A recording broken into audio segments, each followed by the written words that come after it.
Hello everyone, success की YouTube channel में आप सभी का स्वागत है। तो आज से हम यहाँ पर सरस्वती पांडे और गोविंद पांडे की जो पुस्तक है हिंदी भाषा एवं साहित्य का वस्तुनिष्ठ इतिहास, इसका अध्ययन करेंगे। यह आपकी टीजीटी पीजीटी या अभी जो उत्तराखंड में पेपर होने वाला है प्रवक्ता शिक्षक भर्ती, इसके लिए बहुत ही उपयोगी है। अगर आप इसको 2-3 बार पढ़ लेते हैं अच्छे से तो मुझे नहीं लगता यहाँ से कोई भी प्रश्न बाहर जाने वाला है। तो चलिए शुरुआत करते हैं और देखते हैं यहाँ पर सबसे पहले क्या दिया गया है। तो यहाँ पर सबसे पहले भाषा के बारे में दिया गया है कि भाषा किसे कहते हैं। भाषा शब्द संस्कृत भाष धातु से निष्पन्न है, जिसका अर्थ है भाष व्यक्तायाम वाची अर्थात व्यक्त वाणी। भाष्यते व्यक्त वाग रूपेण अभिव्यज्यते इति भाषा, अर्थात भाषा उसे कहते हैं जो व्यक्त वाणी के रूप में अभिव्यक्ति की जाती है।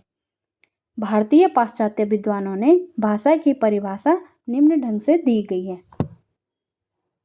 यहाँ पर जो कुछ भारतीय विद्वान हैं, इन्होंने अपने अपने अनुसार भाषा की परिभाषा दी है, जिसमें सबसे पहले आते हैं हमारे पतंजलि जी। पतंजलि जी कहते हैं व्यक्तावाची वर्णा ऐसा त इमे व्यक्तवाचः, अर्थात जो वाणी वर्णों में व्यक्त हो उसे भाषा कहते हैं। दूसरी परिभाषा है भाषा वह साधन है जिसके द्वारा मनुष्य अपने विचार दूसरों पर भली भांति प्रकट कर सकता है और दूसरों के विचार आप स्पष्टतया समझ सकते हैं। यह कहते हैं कामता प्रसाद गुरु जी।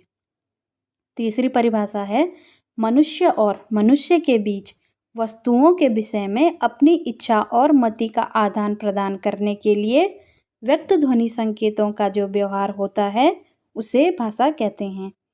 यह है डॉक्टर श्याम सुंदर दास जी द्वारा दी गई। चौथी परिभाषा है भाषा मनुष्यों की उस चेष्टा या व्यापार को कहते हैं जिससे मनुष्य अपने उच्चारणोपयोगी शरीरावयवों से उच्चारण किए गए वर्णनात्मक या व्यक्त शब्दों द्वारा अपने विचारों को प्रकट करते हैं। यह कहते हैं डॉक्टर मंगलदेव जी शास्त्री। पांचवी परिभाषा है जिन ध्वनि चिन्हों द्वारा मनुष्य परस्पर विचार विनिमय करता है उनको समष्टि रूप से भाषा कहते हैं। यह कहते हैं बाबूराम सक्सेना जी। छठवीं परिभाषा है अर्थवान कंठोदगीर्ण ध्वनि समष्टि ही भाषा है, सुकुमार सेन जी द्वारा। सातवीं परिभाषा है भाषा निश्चित प्रयत्न के फलस्वरूप मनुष्य के मुख से निश्रित वह सार्थक ध्वनि समष्टि है जिसका विश्लेषण और अध्ययन हो सके, डॉक्टर भोलानाथ तिवारी जी।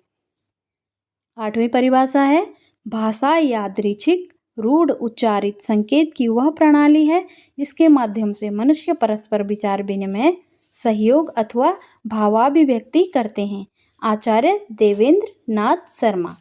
और नवीं परिभाषा है ध्वन्यात्मक शब्दों द्वारा हृदयगत भावों तथा विचारों का प्रकटीकरण ही भाषा है, डॉक्टर पांडुरंग दामोदर गुणे जी द्वारा।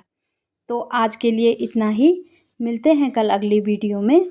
तब तक के लिए आप पढ़ते रहिए, प्रयास करते रहिए। धन्यवाद।